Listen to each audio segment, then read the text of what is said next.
Olá, está no ar mais um Porto Alegre em Debate. Organização financeira e gastos aí nesse início de ano são os temas da nossa conversa de hoje. Começa janeiro e junto com ele os nossos compromissos, como IPVA, IPTU, matrícula escolar, plano de saúde e por aí vai.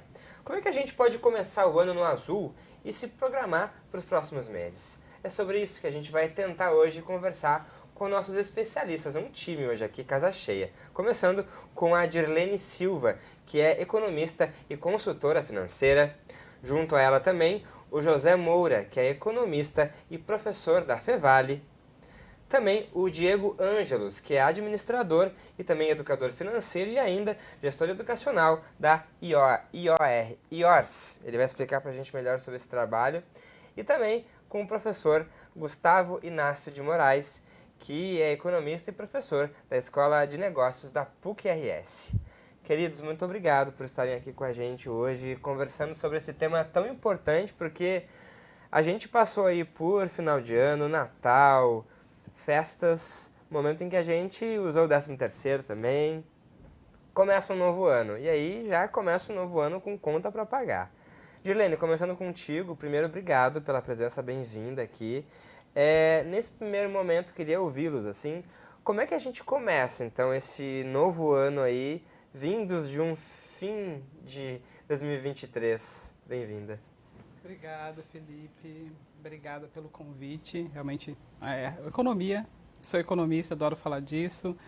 É ótimo estar aqui entre os colegas economistas e o Diego, o administrador, meu amigo, educador financeiro. É muito importante entender, né, que as férias, por exemplo, ali as festas e as férias, agora a gente faltou até falar a questão das férias, né? Então, hoje o pessoal está no momento de férias, tal, quer saber gastar. Mas eu gosto sempre de lembrar que as festas, as férias têm um período, elas terminam. Tá? Então, as férias no máximo vão durar 30 dias, só que o ano tem 365, 366 esse ano, que é bissexto. É verdade. Tá? Então, é importante a gente ter cautela e lembrar que tudo que a gente vai falar aqui hoje, a gente vai falar de uma medida de contingência, né, desses gastos do início de ano, mas só que eles acontecem todos os anos. O ideal é a gente ter um planejamento financeiro para que pode, daqui a pouco, ser pego de surpresa. O ideal é não ser pego de surpresa nunca. Né? Então, a gente planejar, a gente trazer um planejamento financeiro para a nossa vida, porque economia e finanças fazem parte do nosso dia a dia. Tanto que o slogan da minha empresa é desmistificar economia e finanças. Porque demonstrar realmente para as pessoas que fazem parte do dia a dia de todo mundo. Por que é vendido, né, para as pessoas que realmente vai fazer um planejamento financeiro quem tem muito dinheiro?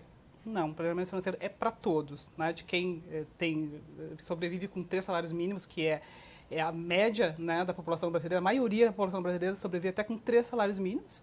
E quem tem 10, 20 salários mínimos, todos devem ter organização financeira. Inclusive, eu diria que na vida dos mais pobres é que faz mais a diferença. Porque saber gerir o pouco recurso que se tem faz realmente a diferença na vida. E eu costumo trazer, né, a minha história de vida, né, eu sou fruto disso. Que importante trazer. Daqui a pouco a gente pode se aprofundar nisso, até porque a gente carece de mais informação e de entender como fazer isso diante tanta coisa que a gente tem que dar conta, tem que comer, tem que pagar as contas básicas, escolher a dívida que a gente vai pagar ou não. Professor José Moura, é um desafio planejar realmente, e muita gente ainda está distante disso, como a Dirlene falou, e ainda acha que isso só deve ficar com quem tem muito dinheiro. Mas não, a gente pode começar a mudar esse pensamento já. Bem-vindo. Obrigado pelo convite. Sem dúvida, né? As pessoas já têm que pensar, né, na organização financeira muito antes. A gente tem que estar orientado para o futuro, né? Como a colega disse, né, essas despesas são conhecidas, né? Então, o planejamento é importante, né? Eu sempre assim, comparo, né, com a questão das empresas e empresa pública, né? O orçamento público, você só pode gastar se a receita estiver provisionada, né? Então, acho que a gente tem que também fazer isso, né? Fazer uma planilha, né? Quem não conseguir pedir ajuda, né? As pessoas da família, enfim, para organizar, colocar lá suas rendas anuais, os seus salários, o 13º, as férias e todas as despesas, né? Quer dizer, tabelinha Sim, funciona, vale bastante. Vale para todos, né? E é super importante, né? E porque você tem antecipadamente uma fotografia das suas finanças, né? Então você sabe as despesas que você vai ter durante o ano, né? E essas despesas de janeiro, né? Que são terríveis, né? Elas devem ser planejadas no ano anterior, né? Para que você já começar. Como você coloca o 13º, né, como um salário extra, né, e a parte ela tem que ser reservada já buscando o pagamento dessas despesas de janeiro antecipadamente, como IPVA, IPTU, que tem descontos, né, com pagamento antecipado. Então, trabalhar assim trabalhar positivamente a sua organização do dinheiro. Até porque a gente se emociona também, tem essa emoção junto, que eu acho que nesse momento da grana é bom que a gente seja mais racional, realmente. E eu conheço gente aqui na TV Câmara, um beijo pra Ariane, que é muito organizada, e ela faz listinha, que eu sei, e se organiza, e a gente tem que copiar ela aí, que eu sei. Diego, a gente vê muito nas redes sociais o pessoal brincando, né? Indo pra praia, mergulhando no mar com com dinheiro da conta de luz, gastando lá. Eu acho que a gente até ri e brinca, mas isso é a realidade de muita gente, né? Porque quer ter o lazer, quer poder usufruir também da vida, não é só pagar a conta, mas dá pra fazer tudo também. Pode gastar, pode pagar a conta, é só se organizar realmente. Bem-vindo. Muito obrigado, né, pelo convite nessa mesa, né, na verdade, que esse grande time aqui de profissionais, então muito bom estar aqui com vocês. Então, realmente, o lazer, ele faz parte, né? Eu sempre digo, o dinheiro, ele foi feito para gastar, mas a gente precisa gastar de uma forma consciente, de uma forma organizada. E daí sim, como o professor José disse, a gente tem que organizar durante um ano inteiro, né? Então, aproveitando agora início de ano, que o pessoal começa a colocar metas, né? Metas da parte física, metas da parte de educação, fazer um curso, alguma coisa, por que não metas financeiras? E já fazer essas metas financeiras pensando no longo prazo, né? O Natal desse ano vai ter, tá, gente? Né? Não adianta às vezes dizerem que chegou o Natal, vou ter que vou comprar presente. Não, já podem se organizar para Desde isso, agora. Desde agora, né? Os impostos que agora estão chegando, podem já termos aí essa organização para...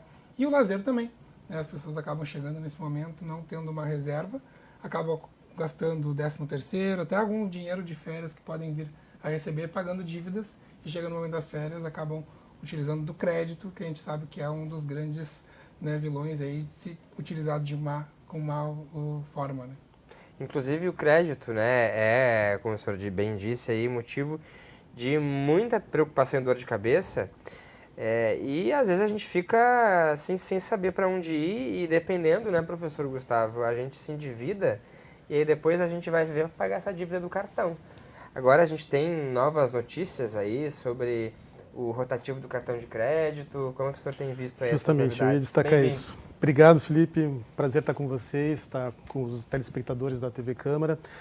E, na verdade, quando a gente fala desse planejamento financeiro, eu acho que primeiro tem esses elementos conjunturais, as regras do cartão de crédito estão modificando-se, as regras para empréstimos consignados estão se modificando, as próprias transações eletrônicas de PIX e outros instrumentos também estão se modificando. Mas respondendo a tua pergunta principal aqui, como que a gente pode se organizar, eu acho que é muito importante que o cidadão ele tenha em mente que ele faz uma série de créditos, ele faz uma série de parcelamentos, quando ele vai comprar uma TV, quando ele vai comprar um eletrodoméstico, ou quando ele vai comprar um móvel, uma viagem, ele faz parcelamentos. Essa é a tradição do consumidor brasileiro. E o que a gente vai defender aqui, o nosso ponto de vista, é que ele também pode parcelar a tranquilidade dele. Então, muitas vezes, guardar os recursos, guardar um dinheiro extra para que lá na frente faça frente a uma despesa necessária, como o IPTU, como o IPVA, ou eventualmente, né, como também vem agora no verão, o material escolar das crianças, isso tudo é necessário para que se tenha tranquilidade. E aí eu acho que é importante a gente destacar que esses instrumentos financeiros, como o cartão de crédito, como o crédito parcelado, muitas vezes no crediário, em empresas de crédito, são importantes para momentos de emergência. E a gente recomenda que se tenha para momentos de emergência. Mas que o cidadão saiba fazer todos os seus gastos e todo o seu planejamento a partir dos recursos do qual ele dispõe. Né? E não fazer, como bem destacou o professor José Moura, e não fazer um planejamento irreal, né? Fazendo um planejamento disciplinado. A gente agora, no final de ano, muitos de nós nos indisciplinamos com com a comida, enfim, ganhamos uns quilos extras, aí a nossa nutrição foi um pouco mais, né, um pouco mais avacalhada. Não deve ser assim com as finanças. Então a gente precisa ter a consciência de que muitas vezes guardar um recurso para se utilizar ao longo do ano, ele vai ser necessário para que você tenha, na verdade, tranquilidade. Então eu costumo dizer que se você parcelou os móveis, se você parcelou os eletrodomésticos, você também pode parcelar a sua tranquilidade e ter finanças melhor organizadas a partir, né, daquilo que tecnicamente nós vamos chamar de fundo de amortização, mas no popular a gente chama de guardar um dinheirinho para fazer frente às despesas que estão lá na frente. Eu gostei, parcelar essa tranquilidade. Bem No legal. momento que a gente, inclusive, viu no ano passado, muita gente se utilizar da antecipação, por exemplo, do saque aniversário da FGTS, que acabaram usando para pagar dívidas, viagens, um dinheiro que poderia ser usado em outro momento, que justamente é um fundo de garantia para alguma emergência. E a gente viu essa movimentação também muito gigante, né, Dirlene? Guardar dinheiro, que desafio que é, né? Onde guardar dinheiro? Eu, por exemplo, guardo na poupança, mas uma poupança que eu mexo quando eu quiser. E eu lembro que o dinheiro tá ali. A ideia é esquecer que a gente guardou esse dinheiro aí? Pois é, tem a controvérsia. Ou esquecer que guardou dinheiro, ou eu costumo dizer que é dar nome para o dinheiro, dar nome para... Tá muito na moda a palavra boleto, né? Ah, o boleto isso, boleto aquilo, lá tem que... Eu já tive mentoradas que ouviram da mãe, né, a pessoa era jovem, ouviu da mãe que a motivação para trabalhar, levantar da cama, era ter boletos. Então, quando ela iniciou a vida, né, profissional, ela foi fazer um monte de conta para ter motivação para trabalhar. E aí eu desafiei ela a dar nome para o boleto. Dá um nome para o teu boleto, para saber o que tu está gastando. Né?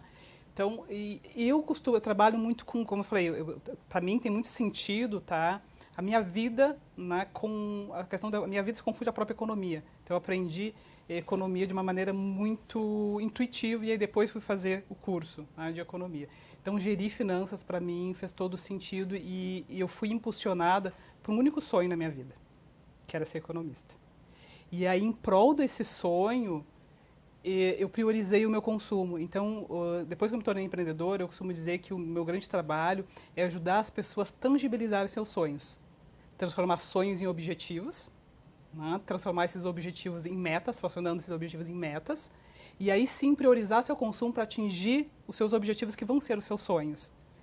Então, eu gosto muito de trazer essa questão do sonho, essa questão de dar nome do boleto, para saber realmente, tá, mas onde está indo o meu dinheiro? Que muitas vezes a gente não tem noção, tá, mas eu estou recebendo e eu tenho a sensação a viver na roda dos ratos, né? Eu não consigo ver a cor do meu dinheiro. E hoje em dia é muito comum, né? Porque a gente vive num ambiente muito digital e a gente não vê mais o dinheiro físico mesmo. É muito mais rápido, o Pix, por exemplo. Isso. E até uma agonia mesma que dá para mim, por exemplo, eu olho a minha fatura do cartão de crédito, eu não me lembro com o que eu gastei. Meu banco não fica tão discriminado ali. E começa a bater um desespero. O que eu gastei isso aqui? Aí começa a fazer a somatória. Fala a somatória. E aí? Sim. Então, por isso que eu trago essa questão do dar nome, né, para a tua dívida. A questão do cartão de crédito, Gustavo, eu trabalho muito na questão de entender que o cartão de crédito, ele não é o vilão. O vilão somos nós que não sabemos gerenciá-lo. Tá? Então, a gente pode transformá-lo de vilão a um aliado. Eu lembro muito, né, eu tenho quase 50 anos, tenho 49, vou fazer 50 agora em março. Eu sou de uma época que crédito no Brasil era muito difícil. Inclusive, um dos problemas que eu passei 10 anos na faculdade, porque eu não tinha dinheiro para pagar. Né? Eu não consegui passar numa URGS, que era muito elitizada nos anos 90. Então, a gente sabe, na época estatística era só por recorte social, não existia racial. Então, tinha uma estatística que dizia que apenas 5% dos alunos da URGS eram pobres. Então, certamente, leio que algum desses 5%, talvez 3% fosse negros, não sei, enfim. Mas eu não consegui entrar na URGS, o que eu fiz? Bom, eu quero realizar meu sonho. Era o meu sonho ser economista, fui para uma universidade particular. Então, para eu conseguir crédito era muito difícil. Então, se eu atrasasse a mensalidade da faculdade durante um mês, não tinha como parcelar, que hoje em dia tem. Então, eu digo, o cartão de crédito, para quem vem realmente de uma baixa renda, é realmente um ganho. E dizer para as pessoas não utilize, poxa. Então, eu acho muito mais, faz muito mais sentido ajudar essas pessoas a gerir.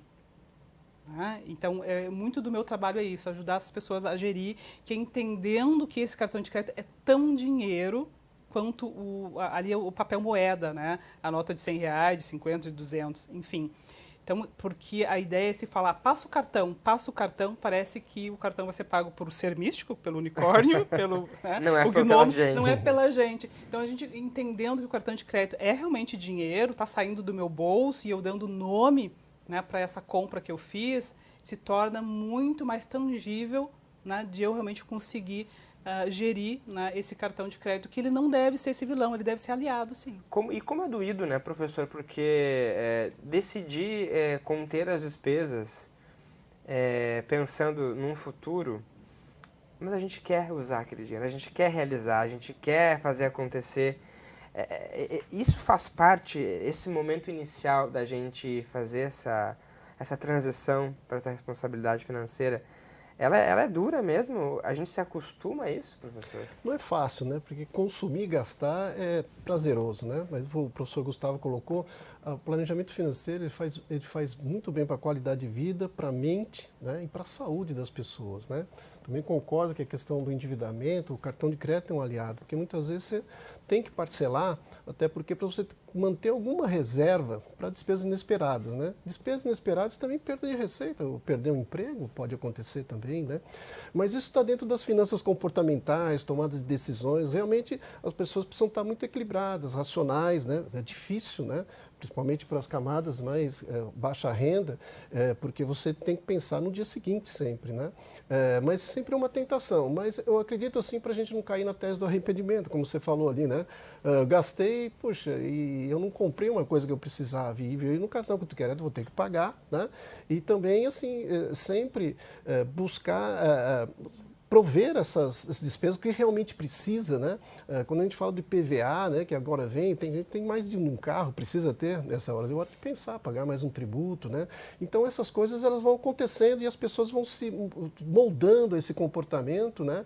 E vão internando essa necessidade. E aí a vida fica mais tranquila, com certeza, porque fica mais previsível, né? Porque o improvável sempre vai acontecer, né? Então as pessoas precisam, de certa forma, moldar um pouquinho esse comportamento, de comprar o que precisa, para ver esse horizonte das suas finanças, né? Então é um teste bastante assim desafiador. Desafiador, é comprar o que precisa sem a emoção que a gente estava dizendo aí, analisando, refletindo, eu preciso mesmo, aquilo que eu quero vai me fazer, vai ser importante para o meu dia a dia. Claro que a gente também precisa gastar com coisas assim que não são diretamente relativas à responsabilidade, por exemplo, com o estudo, né? A gente tem direito de gastar, como eu falei, com lazer, com outras coisas, mas até por lazer a gente deve também escolher corretamente esse lazer. Não, com certeza. E nesse ponto é interessante a gente utilizar, daí tem diversas técnicas, né? Mas o pessoal diz de envelope ou de potes, separar um percentual, trabalhar com porcentagem dentro da tua realidade financeira. Então você pega a sua receita e divide por percentual dentro das suas categorias de despesa, né? Daí vai entrar alimentação, moradia, etc. E tem que ter o lazer. O lazer é importante.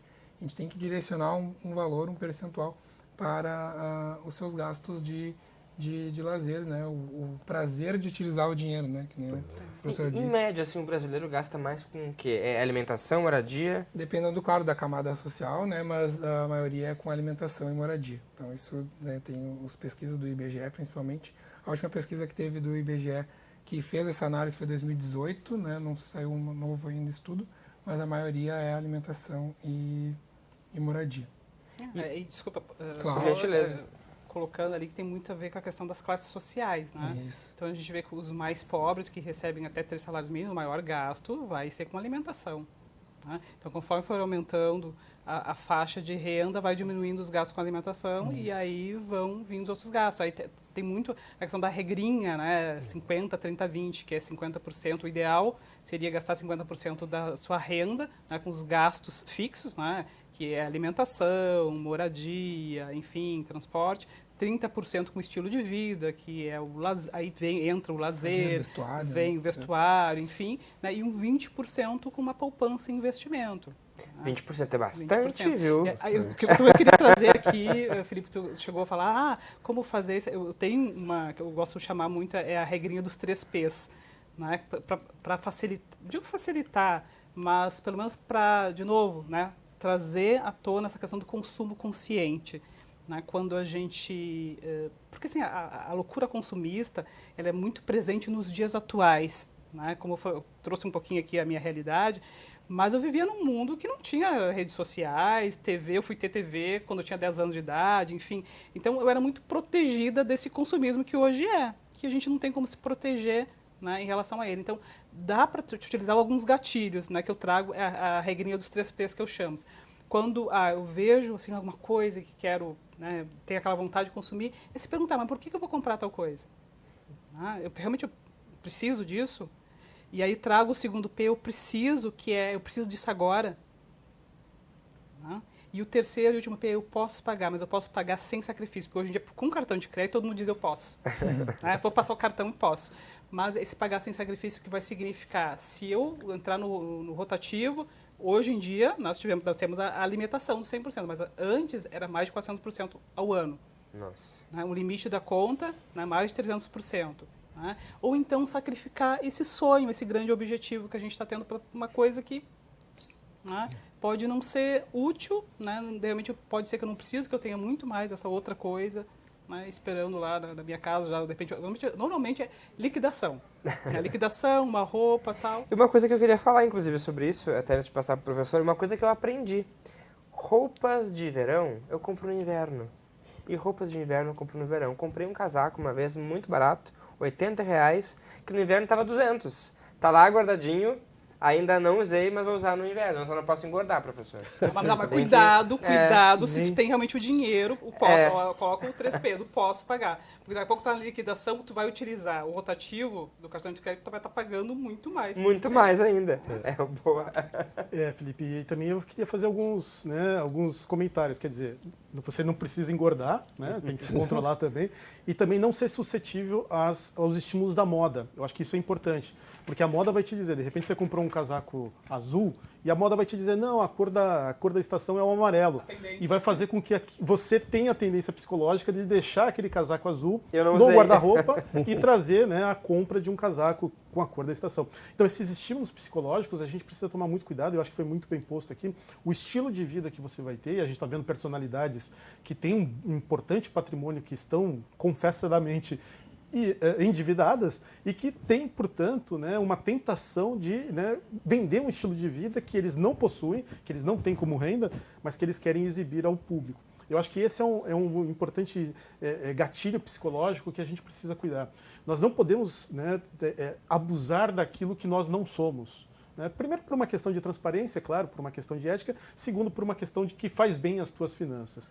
E aí eu vou colocar, né, Felipe, você falou aqui que investe o teu dinheiro na poupança, por exemplo. A poupança ela é um importante instrumento para financiar a habitação, mas ela é um instrumento que você perde recursos. Né? Então, assim, a gente não recomenda o investimento em poupança, por exemplo. A gente recomenda para quem tem algum recurso, algum limitado recurso, que comece pelo Tesouro Direto. Né, que é a aquisição de títulos públicos. O Tesouro Direto ele tem acesso direto ao cidadão, como o próprio nome diz. Você basta cadastrar uma conta, um CPF, e você tem direito a comprar títulos do governo com diferentes vencimentos ao longo do tempo e que são líquidos. Quer dizer, se você precisar numa emergência, como colocou o professor José Moura, se você precisar, né, numa situação de recurso imediato, você vai poder fazer a venda desses títulos e trabalhar com esse dinheiro. Então a gente pode resumir da seguinte forma, né, Felipe? A gente tem 3 tipos de pessoas que estão ingressando em 2024. A primeira é que está endividada. Para essa pessoa a gente recomenda renegociar suas dívidas. E aqui vai um tabu também, né, porque as pessoas também do ponto de vista psicológico, uma pena que também não tem um psicólogo aqui para falar conosco, né? Fica a sugestão, mas assim, do ponto de vista psicológico, as pessoas têm vergonha de ir ao credor, ir ao banco, quem sabe, e renegociar sua dívida. Sim. Então, é importante você se conscientizar que, primeiro, transparência ganha jogo. Mostre a sua situação financeira, mostre a sua capacidade de pagamento e renegocie a parcela. Eu acho que isso é muito importante para o cidadão, porque isso vai trazer um alívio imediato nas contas, uma tranquilidade, e vai proporcionar que menos juros incidam sobre a sua dívida. Então, renegocie sua dívida se você for uma pessoa endividada. Mostre ao banco, mostre ao credor a sua verdadeira situação, e isso vai colaborar não apenas para que você tenha, então, uma redução, né, dos juros, mas vai colaborar para a sua tranquilidade. O segundo aspecto é uma pessoa que não está endividada, mas também não tem recursos para se poupar. Para essa pessoa, para essa família, a gente recomenda que reveja os seus gastos. que economize pelo menos os 10%, que economize lá no limite os 20%, né, que seria o nosso conselho ideal, né, mas pelo menos os 10%, e reveja os seus gastos, se adeque os seus gastos, procure pichinchas, né, procure oportunidades, e possa começar a fazer, então, o que a gente vai chamar aqui de pé de meia, né? Possa começar a guardar recursos para acontecimentos futuros, imprevistos futuros, ou mesmo, né, para a sua tranquilidade de vida. E, finalmente, tem aquela pessoa que tem recursos, né, mas não está sabendo gerir. Acho que esse é o terceiro tipo de pessoa nesse 2024. A pessoa consegue até economizar, mas logo ali na frente ela gasta, né? Tem até o caso aqui de uma personalidade, ainda essa semana estava declarando, uma personalidade que participou inclusive do Big Brother, desculpa fazer propaganda. Da concorrência aqui, né? Ela participou do Big Brother e dizia assim, não, agora eu estou totalmente endividado no cartão de crédito, chegou ao ponto que eu deletei até o aplicativo do meu celular do banco para não pensar nisso. E acho que isso é uma atitude errada, né? No caso dela, se endividada, ela deve procurar, como nós falamos anteriormente, deve procurar os seus credores para negociar. Mas imaginando que ela tenha recursos, que ela tenha um patrimônio e não saiba geri-lo, a hora é de começar a fazer a planilha, né? Como colocou a Dirlene, começar a ser disciplinado em torno dos gastos, saber aonde vão os seus gastos, né? A partir do momento que eu, enquanto estudante de economia, comecei a fazer minha planilha também, né, Dirlene, eu comecei a perceber aonde iam os meus gastos, se ia mais em alimentação, se ia mais no cinema, se ia mais no transporte, e você começa a formar uma opinião sobre o que você pode baratear, não é abrir mão, né, mas baratear, trazer pichinchas para dentro, e isso, a disciplina, não apenas no aspecto de saúde, mas a disciplina também no aspecto financeiro vai prolongar a sua vida, vai te ajudar a ser um cidadão, né, mais tranquilo. E olhar essa tabela, professor, às vezes é surpreendente, a gente percebe ali, eu não imaginava que eu gastava tanto com determinada situação. E vai café, por exemplo, né, eu me assustei com o que eu gastava de café, né, então isso já colabora para você repensar também os teus hábitos da saúde. Também. Até um complemento aí com o professor Gustavo, né, a questão da poupança, professor, eu sempre falo assim que aquelas pessoas que não conhecem nada, que é o produto mais conhecido, né, faz 6 meses pelo menos para começar a guardar dinheiro já é um grande de vitória, né? O hábito, e aí, o hábito, aí vai para o Tesouro Direto, né? Mas, claro, o Tesouro Direto, a poupança é só para isso. Ainda mais ela não ganha da inflação, né? Agora, de certa forma, a inflação está um pouco mais baixa, enfim. E a questão realmente das vergonhas das pessoas, né? Sempre levar algum parente, algum vizinho, né? Que tem algum conhecimento que possa falar, porque eu já presenciei negociações em banco, assim, ali por estar perto, realmente essa é uma situação bem difícil, que a pessoa está totalmente dependente daquela situação, ela aceita qualquer negócio, né? E quem conhece um pouquinho sabe, né, que pode fazer um pouquinho melhor, isso é importante. Eu acho importante isso, né, que o professor traz, que complementando, na verdade, assim, você ganha autoestima colocando as suas contas em dia. Ah, mas eu ainda continuo endividado. Ok, mas você já renegociou, você já tem uma tranquilidade, você já sabe qual é o saldo necessário para pagar aquela dívida, e isso colabora para a tua autoestima. Você pode agora, a partir dali, aquilo não fica mais martelando na sua cabeça, você pode pensar em projetos futuros, em ousadias futuras, em cursos futuros, em aprimoramentos futuros, o que só vai, né, trazer de novo reforço, tranquilidade e, né, alegria para a sua vida. E Diego, o que tu vê, assim, né, no teu trabalho, de mais dificuldade nas pessoas em aderir a planos assim, né? Planos assim de reorganizar essa parte, principalmente com os jovens, que dá pra gente falar a língua deles também. Sim, com certeza, né? Eu acredito que muito da questão do imediatismo. Nós, seres humanos, somos imediatistas por natureza. Então a gente não consegue esperar. Então a gente quer sempre as coisas para ontem. Então a gente precisa efetivamente colocar na cabeça dos jovens. Imagina tu falar para um jovem de 16, 17 anos que ele tem que investir na aposentadoria dele. Ele vai dizer, mas eu não vou chegar lá, você tá louco, né? Mas daí eu dou aulas em escolas, né? Até para jovens entre 14 e 15 anos. Eu faço continha, juros compostos, que eles nem tiveram ainda, mas mostro para eles, com R$300, em 30 anos eles podem ser milionários. Eles abrem os olhos, assim, ficam assustados, assim, sabe? É uma conta simples de matemática de juros compostos, né? Então a gente precisa trazer esse olhar para eles de pensar no longo prazo, de cuidar na questão dos imprevistos, né? Porque também tem essa questão, o jovem acha que nunca vai acontecer nada com ele, né? Sempre com os outros. Mas a gente precisa mostrar, fazer a gestão de risco, né? Explicar como é que funciona a realidade, porque também a maioria não paga boleto ainda, mostrar como é a realidade, porque hoje está naquela geração de que eles pedem tudo a todo momento. A gente vê, né, até um outro assunto que podemos lidar, a questão de hoje esses jogos de apostas e jogos que dizem que dão dinheiro fácil e que os jovens acabam entrando nesse mundo, muitas vezes está ficando de forma até viciados, né? Então a gente precisa ter um olhar também para a juventude, para os jovens, né? Pois é. E falando em jovens também, aí a gente pode voltar também um pouco na tua história aí. Pra ti, como foi poder entrar nesse meio? Claro, tu tinhas já como sonho trabalhar com economia, mas em que momento tu percebeu a importância disso mesmo e passar para tua família também, para os teus ao teu redor? Ô, Felipe, uma das coisas que eu sou muito observadora, né? E eu ouvi muita palavra dificuldade, como é difícil e tal. E eu trabalho muito no sentido da facilidade. Gente, a gente respira, a gente nem não tem consciência da nossa respiração, né? A gente come porque a gente precisa viver, né? A gente tem fome porque a gente precisa viver, né? O nosso alimento. Economia e finanças é isso. O dinheiro, o que a gente vai fazer sem dinheiro? A gente precisa de dinheiro para comer, né? Uma coisa para respirar, graças a Deus, né? O ar é de graça. Ainda não, Mas ainda é. para comer a gente precisa, para ir na academia, tudo que a gente falou aqui, para tudo a gente precisa de dinheiro. Então, economia e finanças estão na nossa vida, não é difícil, não. Não, assim como a gente come, assim como a gente bebe, assim como a gente arruma o cabelo, a gente toma banho, a gente precisa entender que isso faz parte do dia a dia. E muito cedo eu entendi isso. Né? O que aconteceu? Eu vim de uma família, né? Eu sou conhecido como a filha da lixeira. Estou escrevendo um livro que se chama-se Do Lixo a Paris, porque a minha mãe era gari e eu era chamada de filha da lixeira. Então, a gente vivia numa casa, numa vila de São Batista, sem luz elétrica e tal. Então, eu fui assistir televisão quando a minha mãe conquistou esse trabalho de gari. Que, para nós, significou um ganho financeiro muito grande, porque o salário de gari era muito maior que de trabalhadora doméstica. E aí, a gente passou a ter televisão. E aí, o que mais me chamava na televisão eram os noticiários. A gente vivia no Brasil, que era fechado, né? As notícias eram aqui, né? Do nosso país mesmo. E noticiário de economia era o que me chamava a atenção. Eu sou apaixonado por política e economia, tá? Na verdade, duas paixões. Então, eu sou da época da ditadura militar, então eu via campanhas pelas diretas já, então eu lembro todos os fatos históricos que vocês possam imaginar. Estou buscando um doutorado, vou fazer já um merchan para mim, estou buscando um doutorado em História Econômica, tá? Que ótimo. Então, quem me quiser, por favor. Estou aqui, propaganda. Então, porque eu gosto muito de história e amo economia, então quero unir o útil ao agradável.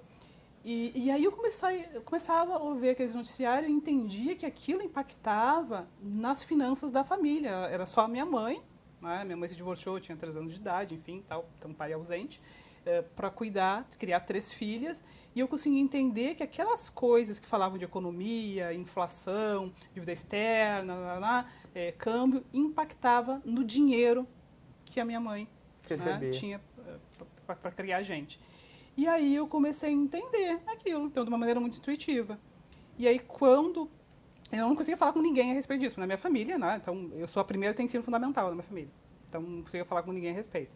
Os adolescentes não estavam nem aí para a economia. E aí quando eu conquistei uma bolsa de estudos, uma das melhores escolas da cidade, justamente por ser uma boa aluna de escola pública, lá os professores me davam muita atenção, porque eu entrei na escola com, né, apesar de ser filha da lixeira, com estigma de ótima aluna. O professor ama bom aluno, né? Que os professores estão aqui, podem me dizer que sim. E aí eles me davam muita atenção. E aí com eles eu conseguia conversar, né, sobre, né, com a economia e tal, e comecei a entender mais sobre o assunto. E aí, óbvio, quando chegou no momento de escolher uma profissão, muito orientada também pelos professores, porque a minha mãe, não entendendo, né, o que o estudo poderia significar na minha vida, ela queria que eu parasse de estudar para ir trabalhar. Né, isso quando eu terminei o ensino fundamental. E aí eu conversei com os professores, né, dessa questão, essa aflição que eu tinha, que eu não queria trabalhar, eu queria continuar estudando. Eles me deram a ideia assim, vai fazer um curso técnico, tu já vai ter uma profissão daí. Tá? E aí o curso técnico que mais se enquadrava no meu perfil, que era numa época, início dos anos 90, a gente tinha muito pouca oferta, né, de curso técnico, era o técnico em contabilidade. Quando eu entrei no técnico em contabilidade, eu tive uma disciplina de economia. Saí dali e decidi, eu vou ser economista. Apaixonou ali? Me apaixonei mesmo. Já era apaixonada, mas eu só entendi, né, que quem cuidava, né, do assunto que eu gostava, que me interessava, era economista, eu entendi, eu vou ser economista. Muito bem. Que importante ver esse relato. Até pelo depoimento, né, da Dirley, isso reforça a necessidade da educação financeira estar na grade curricular. Né? Isso é um grande debate entre os economistas. Aí, hoje em dia, eu estou no Conselhão, né, no Conselho de Desenvolvimento Econômico Sustentável da Presidência da República, e o meu tema lá é educação financeira. Só que a educação financeira, ela já tem uma resolução do MEC que diz que a educação financeira tem que estar nos cursos escolares. Só que não funciona. O Brasil, existe no Brasil uma estratégia nacional de educação, o ENEF. O ENEF, no papel, ele é lindo. No papel, ele é lindo. Só que o ENEF não tem metas, eles não têm indicadores. Então, hoje em dia, eu estou dentro do conselhão, eu estou dentro do governo para demonstrar quanto é importante a gente estabelecer metas, a gente estabelecer indicadores e, principalmente, incentivo para que as pessoas realmente entendam o que é educação financeira. Então, essa resolução que agora, né, do Banco Central com o Comitê Monetário Nacional, né, diz que as instituições financeiras, os bancos, devem proporcionar educação financeira. Faz todo sentido, foi um ganho realmente que eu senti, que tive, me sentia, durante muito tempo me senti sozinha dizendo que não, que tem que realmente demonstrar que é importante para todo mundo. E isso faz muito sentido, demonstrar para as pessoas, né, que realmente faz parte da vida delas. E é para além da matemática, por exemplo, né? É isso. Tu poder incorporar aí para acho que entender coisas muito básicas, diz que vão fazer muita diferença no futuro, Felipe, né? desculpa, eu queria dar um exemplo. Tá? Até, inclusive, amanhã eu vou fazer uma postagem nas redes sociais, porque eu fiz uma enquete semana passada falando da questão da limitação dos juros rotativos, que a limitação é 100%, e ainda muita gente, claro, está muito alto, e ok, concordo, está muito alto, mas só que 100% de juros é menos pior que 400% ao ano, né? E aí eu peguei e lancei uma enquete. Tá, normalmente, o cartão de crédito tem os juros ao mês. E aí a gente teria que calcular ali quanto é que é 100%, para chegar a 100% ao ano. Eu fiz, você tem uma ideia, o que significa para chegar a 100% ao ano? Qual o máximo de taxa de juros que tem que estar mostrado ali na fatura do cartão? Aí eu coloquei 3 opções. Acho que é 7,95, 5,95 e 10,95. Amanhã eu vou fazer a postagem, mas eu já digo aqui, o que ganhou foi 7,95.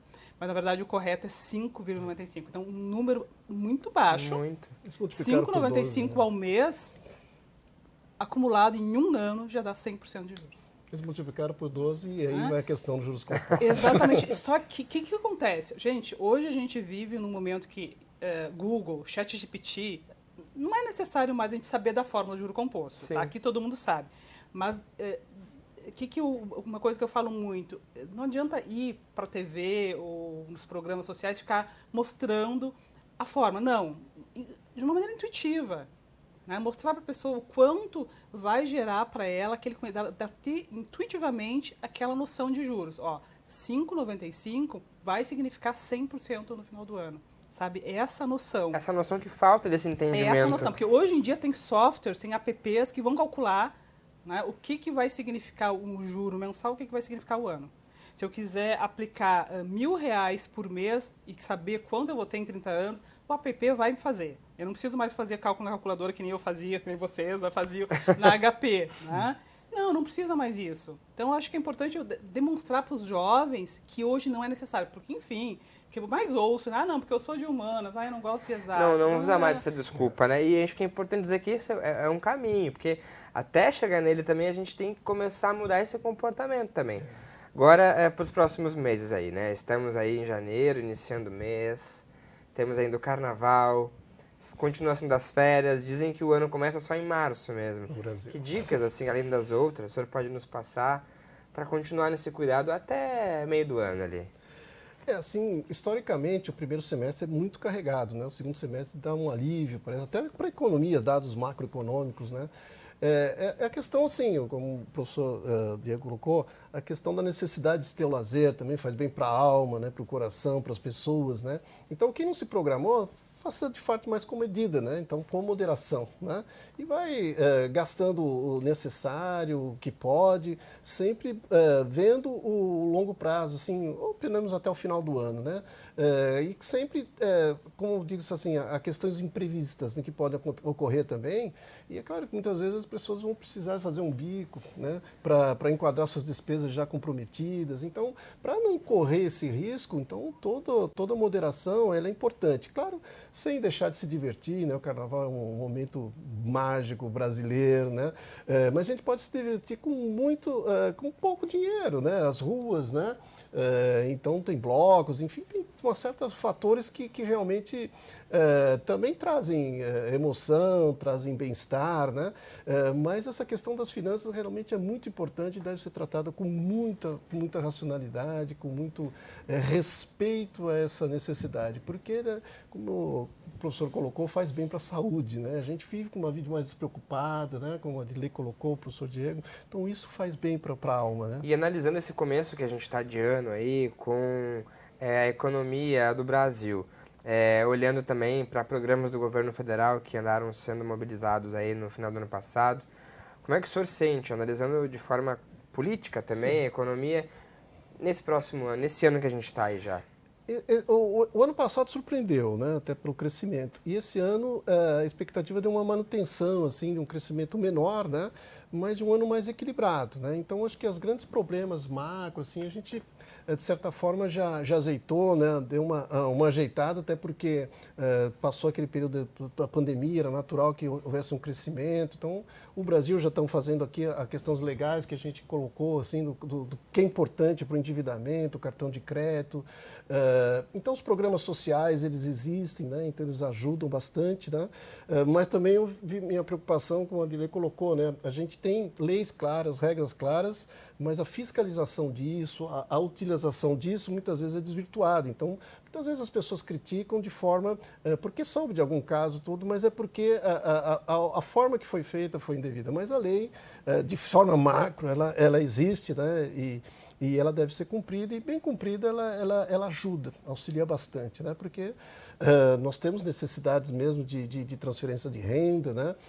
Esses são os programas importantes. Tivemos agora o aumento real do imposto de renda, do salário mínimo, que, claro, os empresários, né, nesse momento bastante, né, assim, tenso, né, porque eles vão ter que cumprir, obviamente, mas é um momento difícil. Mas até nessa questão eu sempre defendo que bons salários vai reverter em consumo, as pessoas vão também ter mais possibilidades, isso vai para o comércio, vai para a indústria. Vai girar. Então, gira. O que é importante é isso, girar, a economia girar. Então isso faz bem para esse pulmão da economia, né? Para a macroeconomia. Eu não sei, Douglas, Diego, como é que tu tens acompanhado essa questão também da reforma dos impostos aí, né? Reforma tributária. Porque o brasileiro ainda paga muito imposto, né?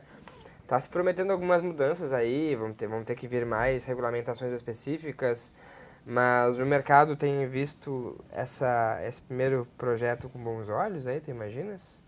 Eu não acompanhei muito essa questão, né, que o meu foco é muito mais na educação financeira, talvez o professor Gustavo tenha mais trabalho nesse sentido, né, então acredito que pelo que eu acabei analisando é muito mais a questão de como as empresas vão trabalhar nessa mudança, né, porque tem toda uma questão de que vários profissionais envolvidos, contadores, etc., e como isso vai realmente colocar na prática, né, então... Mas a parte numérica eu não consegui analisar ainda. Até porque a questão do pagamento do imposto também a gente estava falando, né? IPVA, IPTU, tudo isso a gente também colocar no orçamento, não esquecer que com tem certeza. isso. E priorizar esse pagamento do imposto também, estou com o educador financeiro, porque a gente, no momento, como eu falei no começo, das pessoas escolhe o que não pagar. Assim. Pagamento de imposto, acho que não deveria ser uma escolha para pagar depois. Porque está sempre interligado a algum bem, né? Então você pode estar perdendo o seu bem, o veículo ou a sua casa, né? Seu bem maior ali. Então a gente tem que ter esse olhar na questão dos impostos, e com certeza tem que ser uma das prioridades. E se a pessoa não tem condições de pagar à vista, que nem o professor falou, de fazer o pagamento à vista com desconto, faça parcelado, né? Não é um problema algum, mas desde que você consiga aí se organizar. Mas tem que ser prioridade, inclusive a parte do financiamento imobiliário, né? Financiamento imobiliário também, algumas pessoas acabam deixando, e 2, 3 vezes que tu deixou de pagar, tu pode perder o teu imóvel. E falando sobre isso também, a Sim. gente muitas vezes perde muito na nossa vida com aluguel. Eu não sei, na tua análise hoje também, ainda a gente está num momento propício para fazer Essa um é a financiamento? pergunta de milhões, né? É o tabu, né? Então é aquela coisa, o depende. Eu sempre digo depende, porque vai depender da realidade das pessoas. Né? Matematicamente falando, muitas vezes vale a pena sim tu alugar, né? Dependendo da classe social, dependendo do valor que você vai colocar ali, porque o financiamento tem a parte dos juros, né? Então, que nem a Adilene comentou, dos juros ali de 100% em um ano, você imagina um financiamento de 30 anos, o quanto nós vamos pagar de juros. Então não é à toa que o pessoal diz que você vai comprar um imóvel, mas vai pagar 3. Porque você está pagando além do valor venal ali do que você fez do imóvel, mais o dinheiro que você está pagando emprestado. Então tem que fazer análise, fazer parte financeira, mas também tem a questão do sonho, né? Então se a pessoa tem aquele sonho, se daqui a pouco realmente entra dentro da sua realidade, não tem por que não fazer a compra do seu imóvel, com certeza. Então depende. Tem que analisar a situação. Tem um livro famoso com esse livro, né? Depende, do próprio Diego, que eu super indico. Né? E tem muito, que é uma pergunta que a gente responde muito, né? Se vale a pena comprar um imóvel, se vale a pena comprar um carro. E eu sempre respondo, depende, né, do teu modo de vida. Né? E o livro do Diego é fantástico. Cada particularidade tem que ser analisada aí, junto com esse contexto. O Diego, também. não sendo o único economista na roda, ele acabou respondendo a resposta clássica dos economistas. Porque, sim, depende da classe social, do tamanho do patrimônio. Né? E aí são considerações que você tem que ver, não apenas do tamanho do patrimônio, mas também do teu momento de vida, da tua idade, quais são as tuas pretensões de vida, porque é para isso que os recursos, né, que a disponibilidade de caixa se presta, para realizar os teus sonhos. E aí, né, naturalmente, a gente tem que examinar cada um. Às vezes você vai pegar duas pessoas com a mesma idade, com o mesmo patrimônio, mas que têm objetivos completamente distintos na vida. A gente vai dar duas recomendações distintas, portanto. Né? Então, essa questão de gerir o patrimônio ela é bastante importante, principalmente no longo prazo, né? Porque, como foi dito aqui, os juros compostos fazem milagres. E a gente está falando, principalmente na nossa roda de conversa de hoje, da pessoa endividada. A pessoa endividada, quanto mais ela deixar essa dívida, protelar essa dívida, mais ela vai sofrer o impacto dos juros compostos e mais difícil vai ficar a situação dela. Agora, pensa por um instante se esses juros compostos trabalhassem a teu favor. Se ao invés de você dever esses juros compostos para uma operadora de cartão de crédito, dever para o banco, você tivesse como credor dos juros compostos a partir do banco. Então é por isso que a gente reforça, guarde o recurso. Por menor que seja o recurso, nem que sejam R$300, nem que sejam R$100, né, faça o hábito, como colocou o professor Moura, tenha o hábito e a partir desse hábito você começa a ter então a empolgação, vamos colocar assim, até o vício, né, de começar a querer guardar mais e querer poupar mais. Porque é a forma que a gente aconselha para os juros compostos trabalharem a seu favor. Né? Então, a partir, por exemplo, de um acúmulo de 10 anos, 12 anos, dependendo do montante que você acumula, você já vai perceber mais juros, né, do que você estaria guardando. Então, é importante, o capital, né, de juros, o capital advindo de juros, ele será maior do que o capital advindo de depósitos. Então, eu acho que é importante ter o hábito e ter, né, a cultura de sempre economizar um pouco mais durante o teu orçamento mensal, o teu orçamento anual. E aí que fica, né, talvez, o recado de que a planilha ajuda a disciplinar, você vê onde estão os teus furos, onde estão os teus gastos, você vai descobrir que não precisava gastar tanto com café, você vai descobrir que não precisava gastar tanto, sei lá, com transporte, vai ter outras maneiras de você arrumar soluções, mas mais importante, né, eu acho que organizar e fazer essa disciplina para que os juros compostos comecem a trabalhar a seu favor, também é uma questão de você poder realizar compras mais baratas. Então a gente está falando sempre aqui do parcelamento, imaginando uma situação típica do trabalhador brasileiro, como já colocou a Dirlene, que ganha até 3 salários mínimos na maior parte do mercado de trabalho brasileiro, mas a partir do momento que você começa a acumular patrimônio, você começa a ter a possibilidade de fazer ofertas para compras à vista. E as compras à vista, elas são bem importantes para a gente conseguir desconto. Né? Então, comprar uma casa, por exemplo, parcelada, ela sai muito mais cara do que comprar uma casa à vista, onde você pode obter um importante desconto na negociação. Comprar um carro à vista é muito mais barato do que comprar parcelado, onde à vista você consegue obter, né, a liquidez, o fato de você já participar com o dinheiro imediatamente, te oferece, né, como contrapartida um desconto importante. Então a gente vai sempre recomendar assim, quero comprar uma geladeira nova, então comece a juntar recursos para fazer uma compra à vista. Claro, às vezes surgem imprevistos, a geladeira queima, você tem que substituir ela imediatamente, a única solução que resta é parcelar. Mas, idealmente, nós deveríamos comprar os nossos bens, os nossos desejos à vista. Falando em parcelar, professor, como é difícil encontrar nas companhias aéreas, por exemplo, parcelamento de passagem, como o parcelamento é curto? Fica muito difícil ele também. Ele ficou curto, ele já teve uma situação melhor, tanto do ponto de vista de preço como do ponto de vista de facilidades, como está colocando no parcelamento. E isso eu acho que é uma peculiaridade brasileira, né, por mais que o querosene de aviação esteja caro no restante do mundo, por mais que esteja difícil a indústria aérea no mundo todo, principalmente na recuperação pós-pandemia, o caso brasileiro é um caso típico, né, no qual a passagem aérea já tem sido percebida como um bem necessário. Então, muitas vezes, a gente não quer abrir mão, por exemplo, de uma viagem aérea em função de uma viagem rodoviária, que seria a opção, tanto que está no nosso produto substituto. No IPCA, né, no nosso índice de inflação, tem ali a maior pressão vem de aviação, passagens aéreas nos últimos meses, né, pelo menos até o mês de novembro. Deixa eu te perguntar, aproveitar, Diego. Recebemos o nosso dinheiro, né? Da onde tá vindo, né? Se é do emprego, enfim, do nosso ganha-pão. Na hora que aquele dinheiro entrou na conta, já separo a minha quantia, pago as contas. Esse é o ideal, né? É o pague-se primeiro que a gente fala, né? Então, primeiro você se paga seus objetivos, seus sonhos, suas metas, suas reservas, né? Até aproveitando a palavra do professor Gustavo, né? Então, a gente fala muito da reserva de emergência, ou a reserva da tranquilidade, de imprevistos. Mas a gente pode ter também uma reserva de oportunidades, né? Que podem surgir o casaco de R$80, que pode ser um carro daqui a pouco, né? Eu comprei um carro numa oportunidade que eu tinha um valor guardado e surgiu uma oportunidade, né? Então também a gente pode trabalhar com essas questões. Então a primeira coisa, pague-se primeiro, separe.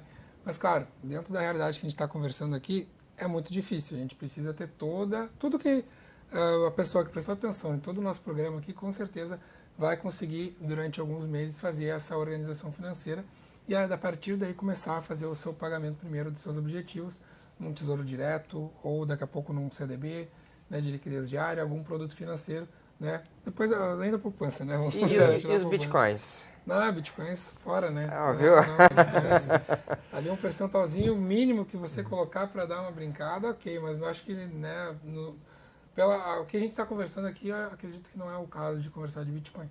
Mas só para continuar e complementando a tua pergunta, após isso, pagamentos fixos ali, os pagamentos essenciais, que é a moradia, né, a alimentação e etc., aluguel, quem paga aluguel. E daí sim você vai indo até o seu lazer e etc., pagamento do cartão de crédito, né? Agora a gente tem essa limitação até o 100%, mas que não, ainda é algo que você, deixando no rotativo ou pagando o mínimo, já é complicado, porque você vai estar sempre acumulando e aumentando aquela dívida, né? Então isso aí, você tem um salário, R$5.000. Se você está utilizando crédito, no próximo mês você já não tem aqueles R$5.000, né? Já está comprometido um valor nessas suas dívidas que você vai acumulando. Então é importante ter esse olhar também. Eu acho que por favor. Por isso que é dia do pagamento, não dia do recebimento. É boa. Você recebe e paga. Tá A primeira certo. coisa é pagar. Então, Tá no nome, tá bem explícito. Já está marcado, né? Então essas questões são importantes. Acho que é importante a gente refletir aí com esse time de especialistas que a gente pode, sim, a gente pode mudar, a gente pode ter uma vida melhor, tendo qualidade de vida com tudo isso que a gente está trazendo aqui, principalmente nesse ano que a gente está começando. Muito obrigado por vocês terem vindo aqui hoje e conversado com a gente. Por favor, uma mensagem final aí nesses minutinhos que restam. Bom, ouvindo aqui os colegas, todos concordo com todos, gostei da colocação de todos, mas reflito muito a respeito que o professor Gustavo trouxe muito da comprar a nossa tranquilidade, né? E lembrei muito do pensamento muito utilizado pelo Gustavo Servaz, que eu gosto bastante, né? Que ele fala que o planejamento financeiro ele tem como finalidade trazer previsibilidade e segurança.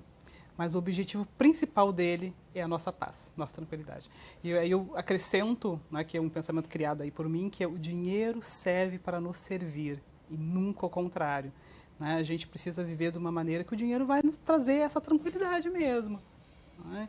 E a gente precisa mudar, tem muito a ver também com a questão dos tabus a respeito do dinheiro. O Gustavo falou em psicólogo, né? Eu não sou psicóloga, não tenho formação em psicologia, mas estudo bastante a respeito, tanto que eu falo muito de tabus e crenças, né? Então, eu acredito sim que a gente precisa olhar para o dinheiro de uma maneira diferente. Quando a gente entender que ele deve ser visto como uma ponte para a nossa satisfação e felicidade, e não mais como algo doloroso, a gente vai conseguir mudar essa relação com o dinheiro, né? Então, repito, olhar o nosso dinheiro como uma ponte para a nossa satisfação e a nossa felicidade. E esquecer, né, que ele não é algo doloroso, ele pode ser só coisas boas. Obrigado, Dirlene. Parabéns pelo trabalho. Muito obrigado pela tua presença. Acho que agora, professor, é a gente sentar, então, agora é dever de casa e anotar. O recado que fica, assim, o aprendizado é que todos falamos sobre o ideal, né? Mas o ideal, se as pessoas fazerem o possível, já é uma vitória. É isso que fica. Já é meio caminho andado já. Pois é. Bastante. Obrigado. Obrigado. Bom eu trabalho do agradeço o senhor na convite. Fevalha lá. Muito obrigado. Por favor. Então, agradecer o convite, tá? Uma honra estar aqui com os colegas aqui, né? Então, um administrador no meio dos economistas, né? Mas estou muito feliz, é muito legal esse bate-papo, espero que o pessoal, os telespectadores tenham gostado. Né? Uma mensagem que fica, é uma frase que acredito muito na educação financeira, acredito muito nela como uma mudança, né? Mudança social. Né? Então, a educação financeira, ela possibilita a liberdade de escolhas, né, para as pessoas. Então, a gente pode ter um poder de escolhas, né? Então, você vai ter que se alimentar, vai ter que comer alguma coisa, mas você vai ter que comer uma alimentação um pouco mais simples, né? Ou algo mais complexo, né? Algo mais bacana que você gostaria, vai depender do seu valor financeiro que você tem, da sua organização financeira. Então, comecem a planejar 2024, né? E que vocês consigam aí, né? Que 2025 a gente venha aqui novamente com números melhores aí na parte econômica. Obrigado, Diego. Professor, por favor. Felipe, muito obrigado pela oportunidade, obrigado aos colegas aí pela partilha bacana de hoje. E principalmente, Felipe, eu acho que um recado final que eu gostaria de dar é que 2024 ele tem lá seus imprevistos, tem lá suas dificuldades, mas a gente tem que manter o otimismo, né? O otimismo ele é importante para a gente construir nossos planos, manter a nossa chama acesa, a nossa fé na vida acesa. E eu trago principalmente nesse encerramento um pensamento de que muitas vezes nós vamos ter as nossas oportunidades concretizadas no médio e longo prazo, mas para o curto prazo a gente pode estar implementando algumas soluções, né? E aí, para encerrar, eu gostaria de dizer que você tem vários talentos, né? Todos nós temos vários talentos, eu digo você, porque eu digo para qualquer um, né? Você tem vários talentos. E quem sabe 2024 possa representar um momento em que você transforme esses seus talentos em fontes de renda. Então, aqueles que pintam bem, quem sabe, começam a vender quadros. Né? Então, a gente transforma o nosso hobby, transforma os nossos gostos em também receita financeira, sem depender exclusivamente do nosso emprego. Né? É claro que o nosso emprego, as nossas vocações são bastante importantes, mas é uma maneira de também transformar a nossa autoestima e transformar os nossos hobbies em outras oportunidades de renda. Fica esse recado, né? Sucesso. Obrigado, professor. Obrigado. Não, qualquer grana que entre aí, que a gente consiga mais, está valendo super aí. Obrigado a você que nos acompanhou. Dá para rever este e outros programas no nosso YouTube também, através do Facebook e Instagram. E mais informações sobre o Parlamento da Capital Gaúcha no site da Câmara de Vereadores. Tchau, tchau.